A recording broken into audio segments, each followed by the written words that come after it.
Ya, kalau bicaranya Ramadan, punten. Kalau mau jujur kita belum tentu nyampe Ramadan, ya. Betul kan? Betul. Jangankan nyampe Ramadan, yakin ibu nyampe rumah nanti pulang? Insya Allah.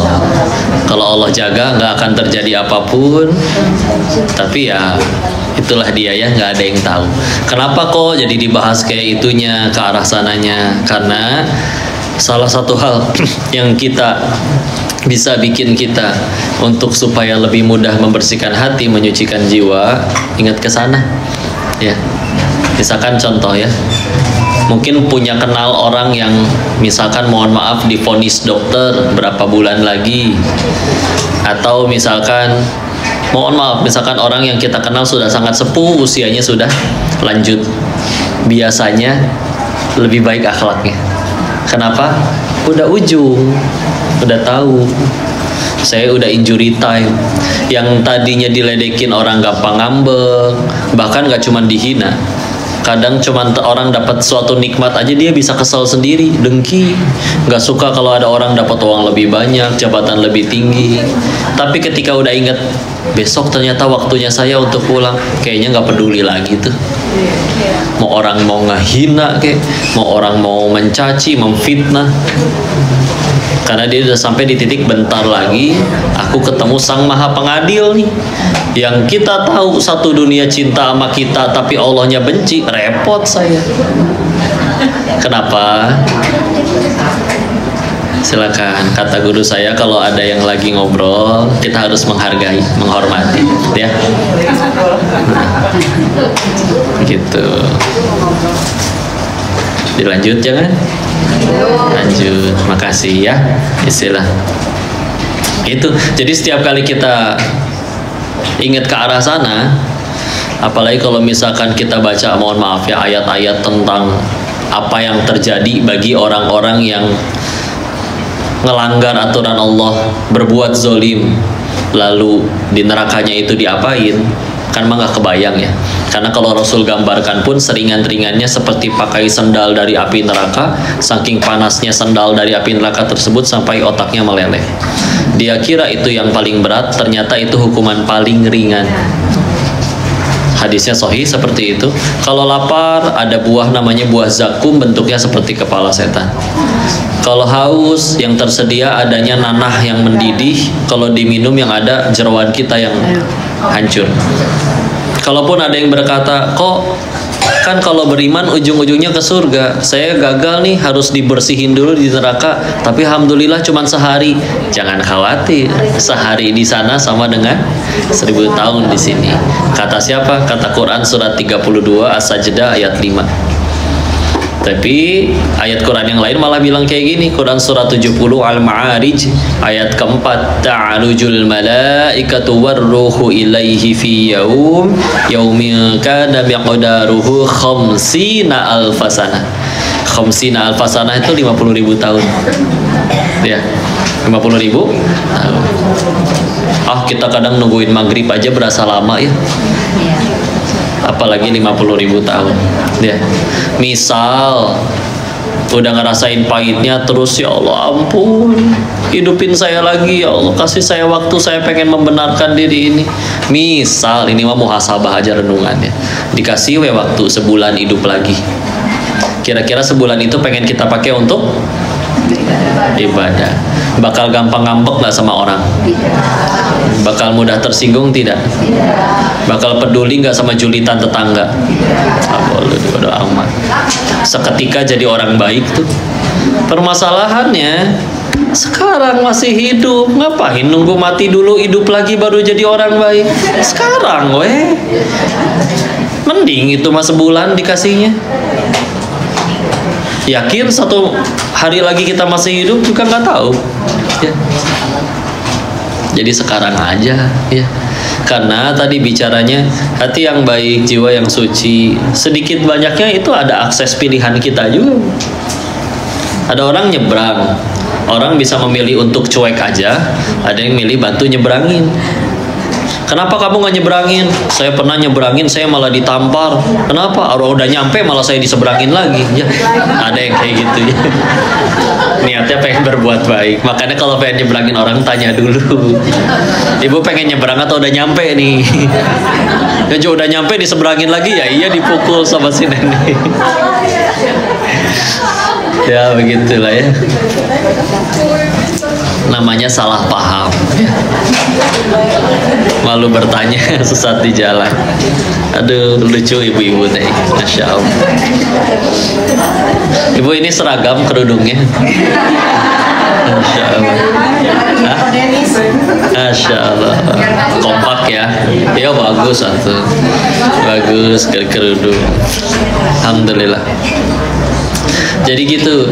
Dan sebaliknya, salah satu orang akhirnya jadi akhlaknya mohon maaf buruk, berani berbuat yang Allah nggak suka. Ya salah satu alasan paling kuatnya juga tadi, ngerasa masih lama. Ya. Sama kayak pertanyaan kenapa kalau yang di masjid atau yang di pengajian kebanyakan yang usianya memang lebih senior, sedangkan kalau yang maksiat itu saya sehalus mungkin loh Bu. Ya nggak apa-apa kalau misalkan usianya sudah sepuh kan berarti pahalanya lebih banyak pasti dong. Iya. Saya lahir 91, seumuran Bu? Ya.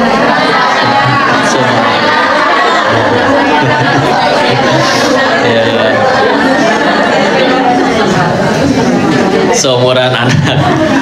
Ada yang seumuran Incu ya. Nah, tenang. Kalau usianya di atas saya berarti ibu pahalanya lebih banyak. Kalau usianya di bawah saya berarti dosanya lebih sedikit dari saya. Iya dong. Ya, diperhatiin soalnya dari satu-satu tadi wajahnya. Bentar. Hah? Enggak, kelihatannya nggak ada yang pernah jadi bandar judi ya. Ya berarti kan dosanya banyakan saya. Oh bandar arisan. Nggak apa-apa kalau bandar arisan ya. Silakan. Jadi balik lagi tadi ya, salah satu hal yang bikin kita juga akhirnya kadang berani melanggar, berani maksiat, kadang kita pikir masih lama. Dan itu emang waswas syaitan. Allah kan maha pengampun. Ya udahlah, nanti taubat. Masalahnya kan, ya itu dia, siapa yang janjiin kita ada waktu untuk sempat taubat lagi. Makanya itu dia tadi, kalau misalkan yang di pengajian atau yang di masjid-masjid memang kebanyakan yang memang usianya lebih senior, sedangkan yang maksiat memang kebanyakan anak-anak muda. Iya kan? Ada juga sih yang masih aja meskipun usianya sudah cukup, tapi kalau yang masih muda kan karena dia ngerasa saya masih umur 18, kakek nenek saya masih pada sehat, umur 65, umur 70, nanti aja baiknya, katanya kakek nenek saya dulu juga pernah bandel bla bla bla ya, karena ngerasa masih panjang. Makanya justru Nabi nyebutin kalau ditanya siapa manusia yang paling pintar, paling cerdas adalah yang paling banyak mengingat kematian. Ya bagus ingat Allah juga ya. Itu tidak bertentangan dengan ayat lainnya. Karena di ayat yang lain, contoh surat 13 ayat 28, ada bi dzikrillahi tatma'innul qulub. Hanya dengan mengingat Allah maka hati menjadi tenang, tentram. Kalau hati lagi nggak tentram berarti lagi nggak ingat Allah. Mungkin ingat utang, ingat cicilan, memang nggak menenteramkan ya. Seperti itu ya. Jadi yuk sering-sering diingat, biar ketika udah ingatnya Allah, nanti memang pola pikirnya akan berubah ya. Bahkan mengefek ke seluruh aspek kehidupan kita. Kadang dulu saya mikirnya gini ya, kalau semua orang pasti pengen bahagia ya. Ibu pengen, saya pengen, anak-anak semua pengen bahagia. Cuman masalahnya kan bahagianya karena apa dulu ya. Dan seiring perjalanan hidup, baik yang saya alami atau mungkin bunda-bunda juga alami, mungkin ada perasaan bahwa dulu saya pikir punya uang segini tuh bahagia, sekarang tidak sebahagia yang dibayangkan. Mungkin akan ada artis di luar sana yang berpikir, dulu saya pikir terkenal itu bahagia, ini udah terkenal, udah main film, udah kemana-mana di foto orang, ternyata tidak sebahagia yang dibayangkan. Dulu saya pikir punya istri cantik misalkan, atau punya suami tampan misalkan, ternyata kayaknya membahagiakan, ternyata tidak seindah yang dibayangkan. Ya, maka saya mikir, berarti apa ya yang bikin orang bahagia bener-bener tuh tanpa alasan? Sedangkan anehnya, kadang kita lagi ngambek, padahal ngambeknya di atas mobil. Nah, mobil nggak semua orang, dan ngambeknya di atas mobil, yang mobil itu nggak semua orang sanggup beli. Ya, tapi cemberut, kesel. Entah kesel mikirin bisnisnya, atau kesel mikirin apanya. Sedangkan pas lagi macet, dia ngelihat yang jalan kaki kok cengengesan. Bahagia. Nggak tahu bahagia, nggak tahu gelo sih. Cuman kan kalau gelo ada dress code-nya biasanya ya, agak sobek-sobek, tapi ini rapi itu. Hah? Dress ya. Ya gitu ya. Jadi akhirnya, loh kenapa ya? Karena dulu saya sama mikirnya begitu. Dikira punya banyak uang kayaknya menyenangkan, karena memang sempat ada episode dalam hidup di mana ya orang tua sempat bangkrut, beliau sakit, saya anak pertama dari 4 bersaudara. Ya adalah episode namanya ya rezeki terserah Allah, ada waktunya ditahan, ada waktunya dibuka sebesar-besarnya ya. Maka ketika lagi kayak gitu kan, namanya pikiran anak muda, anak SMA, anak kuliah waktu itu, saya mikirnya kayaknya enak punya banyak duit ya. Kayak di saat kami bisa menangis karena lapar, mereka nggak pernah tahu rasanya lapar kayak gimana ya. Meskipun tetap nangis, tapi bukan karena lapar ya. Maka kayaknya enak punya uang. Dengannya itu dia tadi ngerasa hidup kayak masih lama, mentang-mentang usianya katanya muda, jadi berani ngelakuin yang Allah nggak suka. Salah satunya ya, punten mohon maaf, yang saya lakukan di Thailand. Dapat yang dilakukan di Thailand dengan profesi atau bisnis seperti itu, dapat duit. Dan ternyata selagi judulnya dunia masih bisa bosan. Sebagaimana ibu misalkan doyan kue itu, tapi ibu makan kue itu setiap hari terus menerus, kan juga pasti bosan. Makanan apapun ya, mau itu nasi goreng, mau itu pizza, mau itu apapun pasti bisa bosan. Nerima duit bu bisa gitu juga. Bener, misalkan ya, hari ini misalkan ibu terima, gini deh, siapa dulu yang waktu sekolah mintanya, saya mah yang penting lulus, begitu lulus saya mah yang penting kuliah, begitu udah kuliah saya mah yang penting habis ini kerja, begitu udah kerja, ya Allah yang penting mah kalau bisa pengen yang UMR. Begitu udah UMR, kalau tahun depan gak diangkat jadi manajer mah saya nggak mau. Udah jadi manajer, kayaknya enakan jadi PNS. Udah jadi PNS, kayaknya enakan usaha sendiri. Gitu udah usaha sendiri, aduh kudu mikirin karyawan, enakan kerja kayaknya tetap digaji ya. Ini kalau misalnya omset kurang, ya udah karyawan dulu didahuluin, dianya mau nggak mau memangkas. Gitu aja terus ya. Sehingga mungkin juga ibu pernah ngerasain dikasih uang jajan 2.000 perak bahagia. 2.000 zaman dulu bu ya. Saya sendiri masih ngerasakan mie ayam semangkok 1.500 perak masih sempat ngalamin. Naik angkot di Bogor 200 atau 300 perak masih sempat. Mungkin zaman ibu lebih ini lagi ya, 100 ya. Ya, saya memang masih ingat naik motor bu, naik motor itu isi bensin 5.000 full tank dulu bu.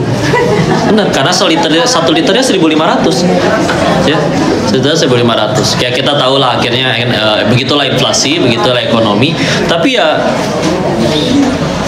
nominal yang sama, uang yang sama, ibu terima itu terus menerus, sama kayak makan kue atau makan nasi goreng tadi.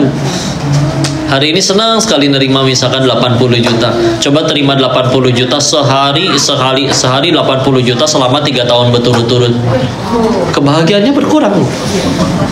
B aja. Bener.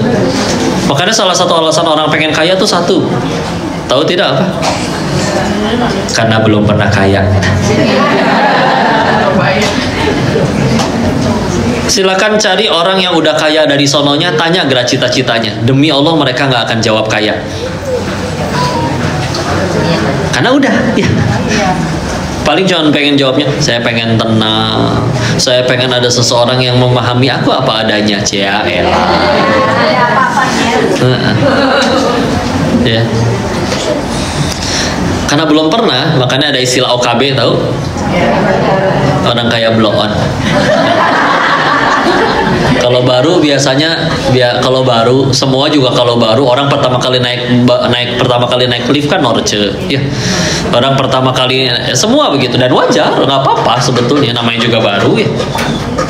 Nah sama ketika akhirnya pertama kali ngerasain uang banyak, misalkan dia cobain semua all you can eat se-Jabodetabek,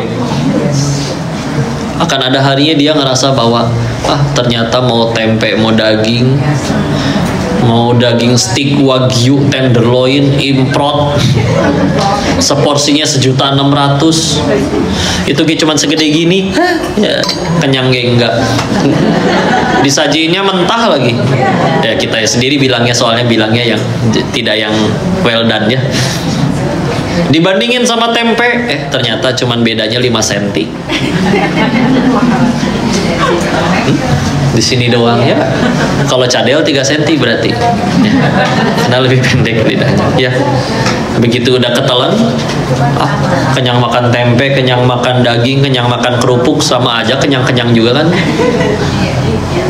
Apalagi keluarnya sama-sama bau. Nggak ada, ini kenapa makanan mahal begini, Bu? Oh iya kok, nanti keluarnya wangi. Enggak, Bu, asli ini tetap bau pasti. Ya. Makanya orang yang udah benar-benar akhirnya lama banget jadi orang kaya, ya kadang yang ada aja, weh. Karena dia akhirnya udah nyampe di titik, ya udah sih, yang penting kenyang gitu. Lebih tinggi lagi nanti, yang penting makan teh biar supaya badan sehat, jadi sehat teh ibadahnya lancar. Karena sakit nggak bisa ibadah. Oh itu yang paling tingginya. Kalau enggak kan, kalau orang baru mah kan nggak bisa nih. Saya mintanya harus yang tingkat kematangan segini, dagingnya harus wah segala macam. Kadang saya pikir tahu, mungkin yang benar-benar ahli ngerti, ya. Tapi ketika saya bilang ini steak yang ini sama yang ini apa bedanya? Oh ini sapinya Australia, ini sapinya Korea. Tahu dari mana, Pak? Enggak, kalau udah jadi di meja nih, dipotong nih, disajiin, saya emang nggak bisa bedain, dah asli. Kalau misalnya dibilang itu mau sapi dari planet Venus juga mungkin dibilang percaya-percaya aja. Lagian setahu saya sapi Australia sama sapi Korea suaranya sama-sama mo, nggak ada bedanya. Nggak jadi mo pakai bahasa Korea gitu. Ya. Itu anyong kata sapinya, kata ibunya. Jadi gitu, ya. Dan ketika nyampe di titik itu, saya mikir, kenapa ya kok malah jadi jenuh seperti ini? Oh, mungkin saya cuman kurang kaya. Gaul sama yang lebih kaya lagi, bandar-bandar judi yang lebih besar, ya, yang wah jelas omsetnya lebih besar, skala bisnisnya lebih besar. Ternyata sama, tetap punya masalah. Dan masalahnya kadang out of the box, ya, sesuatu yang saya tidak mengira itu akan jadi masalah bagi dirinya. Contoh, kita lagi makan di tempat makan yang ya tergolongnya di tempat itu ya bagus, ya mahal dan yang lain-lain. Tapi ya sebagaimana di Indonesia, ya, kadang di kiri jalannya adalah tempat makan bagus, tapi di seberangnya warung tenda, itu juga ada kayak begitu. Ya, misalkan kalau di Indonesia, di sana ada pecel lele, di sana juga ada. Nggak lele sih, tapi dagangannya lain. Tapi tenda, ya. Ikan nyebur, ikan lele, jadi pantun, ya. Terus dia termenung ini, si bos ini, ya, Chinese ini juga. Kok saya manggilnya Koko karena dia sesama Chinese dan juga lebih tua. Merenung, dia ngeliatin di seberang jalan ada ibu-ibu yang lagi disuapin jeruk sama anaknya. Jeruk kan nggak bisa langsung makan sama kulitnya, Ibu, ya. Kalau apel kan bisa. Kalau jeruk kan dikupas, ada serabut putihnya dicabutin dulu tuh sama anaknya, dianterin ke mulut ibunya. Begitu udah nyampe dikunyah beres, si anaknya juga siap tangannya di bawah bibir ibunya untuk nerima buangan bijinya. Saya ngeliatin, kenapa ngeliatin itu merenung apa cemberut begitu. Akhirnya dia bilang, anak gua nggak pernah tuh kayak begitu katanya. Loh, sosok ngehibur. Loh, anak Koko kan kuliah di London, kuliah di Jerman. Asal lu tahu, kalau nggak minta duit mereka nggak pernah nelpon. Kita orang tuanya nelpon, kalau misalkan nggak lagi urusan minta duit nggak diangkat, di reject coba. Kurang ajar emang tuh anak gitu, ngeluh. Tapi kan, ya kan ada anak yang masih di rumah yang kadang suka ikut nemenin. Aduh, di rumah juga kalau jujur mah nggak ketemu katanya. Ya karena memang ya tahu sendiri orang-orang kayak gitu Bu, rumahnya dari ruang tamu sampai kamar anaknya aja kadang harus naik angkot kan. Ya nah, ini sih hiperbola sih ya. Enggak, tapi ini bener loh Bu, rumah anak orang kaya itu di kamar anaknya pasti, mohon maaf ya, TV-nya ada, internetnya ada, komputernya ada, kamar mandi dalam, kadang ada kulkasnya. Jadi ngapain keluar gitu. Orang pernah sampai ada yang dia adik kakak, beda kamar, rumahnya gede memang. Keluar sama-sama bareng ngambil pesanan makanan ojek online. Atau barengan weh, kan kalian serumah. Enggak, masalahnya sama-sama di kamar. Dan ya asik dengan dunianya sendiri. Di saat anak-anak orang secara umumnya kalau bosan paling minta uang jajan ke warung. Ini anak-anak seperti mereka mah bosen pesen tiket ke Singapura. Nggak bawa apa-apa, enggak. Orang lagi bosen nongkrong di mall, di Plaza Indonesia misalkan. Bosen mall gini-gini aja, GI begitu, PI begitu, Sensi begitu, semuanya sama. Kemana nih? Ke Singapura yuk, ayo pesen tiket. Asal langsung minta supirnya anterin ke bandara. Nggak kok, nggak bawa koper, nggak bawa baju. Oh enggak, beli di sana mereka mah. Pulangnya kapan? Nunggu duit habis? Oh tentu tidak ada habisnya. Pulang nunggu bosan. Ya. Sekin hotel mana aja yang ada itu bayar. Kartu sakti bapaknya teh kan ada. Ya. Maka bisa-bisanya dia malah irinya sama kayak gitu. Pengen disuapin jeruk sama anaknya. Ya nggak harus jeruk sih, tapi disuapin maksudnya. Ya. Terus, oh. Ini orang malah pengennya kayak gitu ya, di saat dia sanggup beli apapun. Orang kan kadang bahagianya karena beli barang ya. Padahal ada kebahagiaan yang lain.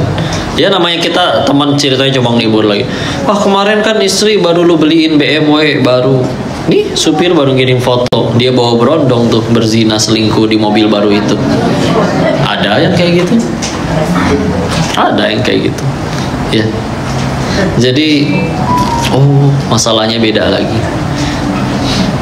Lanjut, kadang kita mohon maaf ya, namanya di tempat seperti yang di Thailand itu ya memang hiburannya itu aja.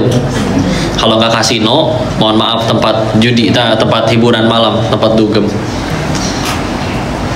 Ada satu kejadian kayak mereka mohon maaf dalam keadaan efek obat-obatan dan minuman keras. Dengan mohon maaf wanita menari di kiri kanannya, dan tentu pakaiannya nggak kayak ibu ya, kurang bahan semua di situ ya, nggak perlu bahan malah ya. Kan kita suka ngobrol ya, wih ini kita rayain biasanya kalau habis Piala Dunia Bu, sepak bola World Cup, oh itu panen, biasanya paling panen. Jadi biasanya kita merayakan di situ. Dan kita suka ngobrol kan, apa nih proyekan kita lagi ke depannya nih, tahun depan kita mau apa ya, kita bikin 5 website judi baru lagi. Kalau 2 tahun lagi ngapain ya, kita buat ini. 5 tahun ke depan kita ngapain, wah ini kita udah punya holding, punya apa. Wah ketika bahasannya udah gimana 30 tahun lagi, wah udah tinggal di rumah hangat dong, dikelilingi anak cucu, tinggal nikmatin. Karena namanya anak muda ya, sukanya letuk, orang dia aja belum nikah, gimana punya anak cucu, lu nikah aja belum, ya lu nikahin aja tuh yang pada nari di kiri kanan lu. Itu orang mabok jawab kayak gini, Bu. Ah, udah gila lu, Nis. Masa gua nikahin yang kayak begini jadi ibu dari anak-anak gua? Gitu katanya. Sambil dirangkul ya teh perempuan. Ya mumpung roaming ya, beda bahasa ya. Jadi diomongin depan muka ya nggak ketahuan. Ya. Oh, ada warasnya juga ini laki mabuk, saya pikir ya. Iya, syahwatnya suka, nafsunya suka. Tapi secara jangka panjang ya punten ya, dia mohon maaf, dia minum minuman keras, tapi demi Allah anaknya minum minuman keras pasti dia nggak suka, betul? Misalkan dia bahkan konsumsi narkoba, tapi pasti dia nggak suka anaknya konsumsi narkoba, betul? Jadi masih punya nurani gitu, masih punya akal sehat. Bahkan sampai ada orang bilang orang makin mabok tuh bukan merubah dirinya, tapi cuma jadi makin jujur aja. Biasa kalau di depan bosnya diem, nggak berani. Kalau lagi mabok, bos jangan ngomong, bos bau jigong kayak gitu. Ya gitulah ya. Jadi makin jujur. Akhirnya loh kok gini ya. Si bodoh ini waktu itu malah berpikir, enggak, saya masih harus cari. Pasti ada nggak orang yang sudah lebih lama lagi dari mereka di bisnis ini, mungkin minimal 30 tahun ke atas, tapi dia tetap happy ending. Happy ending yang kita bayangin tuh hidup tenang, damai, nyaman, anaknya pada ganteng, lucu, cantik, kaya, berprestasi. Sudah gitu seminggu sekali kumpul, oh nyaman dah, hangat gitu ya. Kayak apa drama-drama kalau tamat kan kayak begitu ya. Happy ending kayak gitu. Keliling ke beberapa kasino, dicari pendirinya kemana-mana. Ini kemana pendirinya? Oh jawabannya macam-macam. Ada yang jawabannya, oh kan udah mati kena HIV/AIDS. Ibu tahu penyakit HIV/AIDS tidak? Sebetulnya HIV itu nama virusnya, Human Immunodeficiency Virus. AIDS itu adalah sindrom, gejala Acquired Immunodeficiency Syndrome.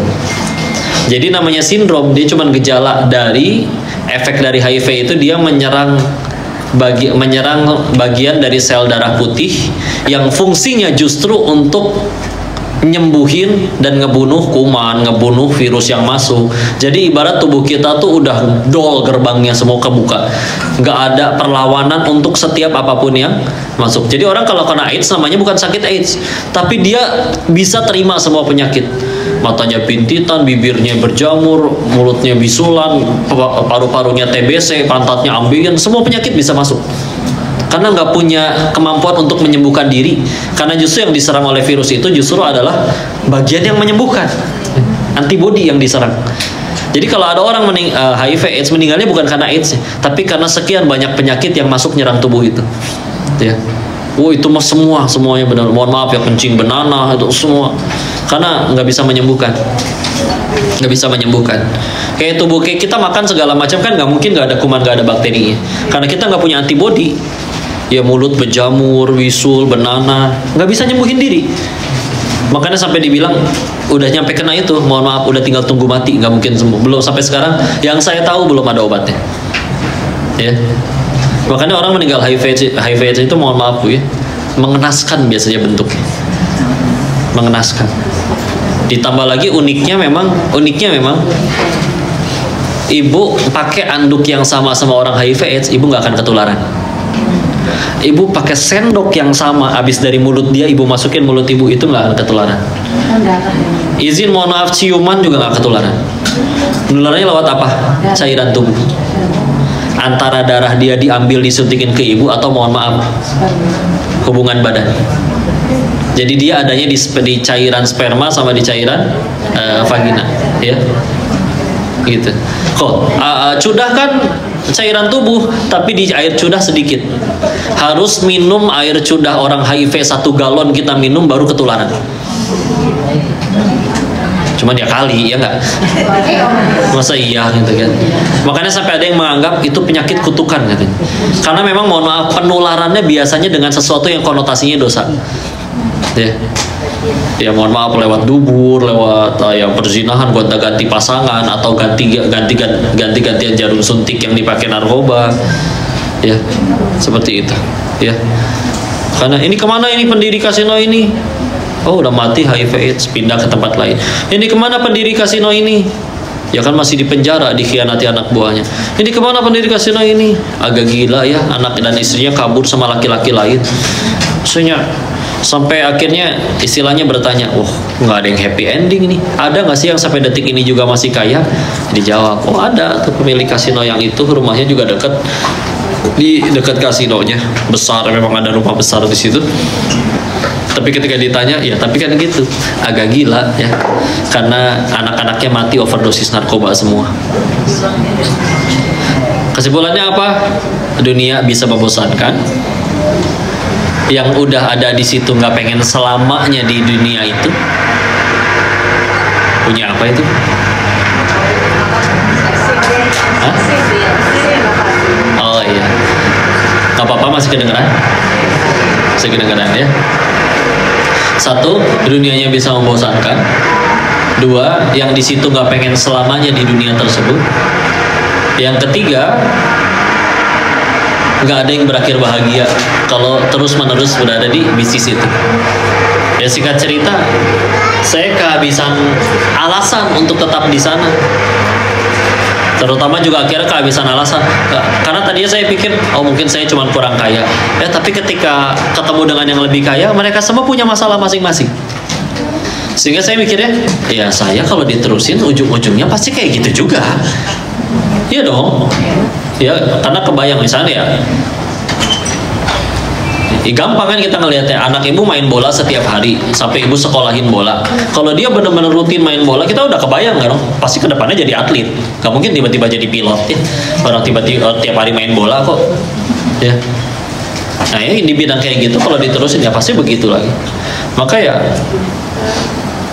kita bahas hikmahnya, bahwa saya mikir akhirnya waktu itu, kalau kenapa ya, kenapa orang yang katanya ini kan semua katanya hal-hal yang bikin orang-orang bahagia, duit ya, apapun itu ya, orang nyebutnya harta, tahta dan yang lain-lain. Sedangkan ada orang yang lebih nggak punya dari kita tapi tadi lebih bahagia.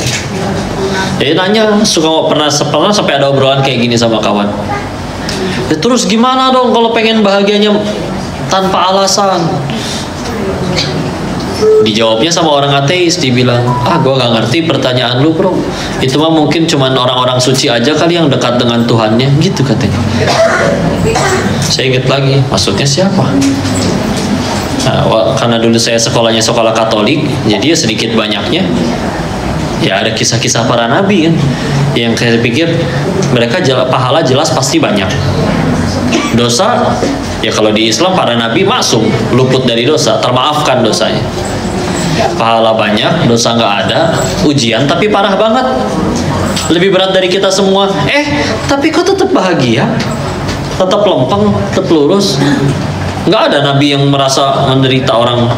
Ya lihat doanya Nabi Zakaria di surat Maryam ayat keempatnya, walam akum bidu'aika rabbi syaqiyya, aku tidak pernah kecewa dalam berdoa kepadamu. Itu orang yang ngomong seperti itu adalah orang yang puluhan tahun menanti keturunan, meninggalnya digergaji dibelah dua oleh umatnya sendiri, tapi aku tidak pernah kecewa dalam, loh kok bisanya dia ngomong gitu. Nggak pernah nemuin seumur hidup ada nabi yang pundung. Tahu pundung? Ngambek, wahai Rasul, kenapa engkau tidak berdakwah? Embung, kemarin dia diledekin wae. Masa gitu? Ya Islam tidak akan sebesar ini kalau nabinya pundungan. Tapi sok lihat, dikatain majnun, mau dibunuh sekalipun, lempang wae. Jadi orang baik bahagia. Wah ini kenapa nih? Iya juga, berarti mereka ini nih orang yang bahagianya tanpa alasan, tanpa batas. Ternyata perbedaannya itu dia tadi, karena tujuannya apa yang dia kejar. Kan mana nih izin ya, pernah ada orang ngomong kayak begini, kok 2023 bagi saya adalah tahun yang sial. Saya tanya, kenapa sial pak? Dijawab, karena saya di tahun 2023 turun dari jabatan. Saya bilang, perasaan di tahun itu bapak naik jabatan 3 kali, turun cuma sekali, kok sial? Sedangkan di luar sana kita pasti kenal orang-orang yang gak pernah menjabat apa-apa tapi gak ngerasa sial. Jangankan direktur kayak bapak pak, Jadi ketua grup WA aja nggak pernah, Pak.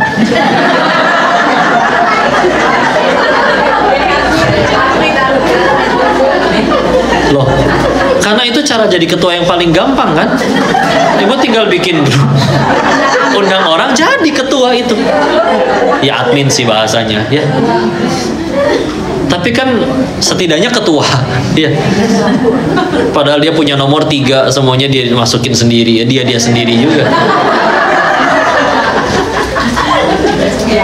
Enggak, tapi ada orang yang nggak pernah jadi ketua kelas, nggak pernah, ketua kelompok nggak pernah, ketua majelis salim nggak pernah, ketua divisi nggak pernah. Enggak, tuh nggak ngerasa ngambek. Makanya ya sederhana, berarti ya di hatinya apa, ya. Karena kalau misalnya bilang, kok dia sholat sih kok, tapi ketinggalan sholat nggak pernah nangis, tapi giliran duitnya hilang nangis, ya berarti di hatinya duit udah, ya punten ya. Dibilang hilang duit, para nabi, para sahabat hilang duitnya nggak cuma sepeser 2 peser, kadang ada yang didorong penuh semuanya habis. Enggak, tuh nggak nyesel. Ya bahagianya bukan di situ. Atau misalkan, kok dia sih sholat kok, KTP-nya saya pernah lihat muslim, kalau di pengajian juga muncul meskipun pas lagi kampanye doang. Tapi giliran ketinggalan sholat gak pernah nangis, ketinggalan sholat. Tapi waktu gagal nyalek kok gila ya, ya udah. Berarti di hatinya, ya udah jabatan. Jadi gimana tuh pengen bahagia? Ya udah tadi ya. Isi hatinya Allah aja tuh deh, apalagi ya.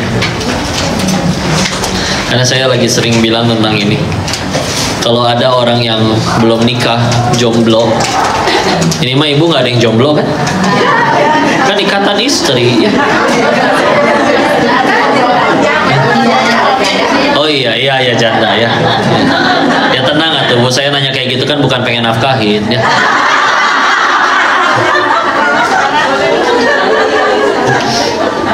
Ya, nggak, maksud saya begini, di luar sana anak-anak muda yang pada minta jodoh.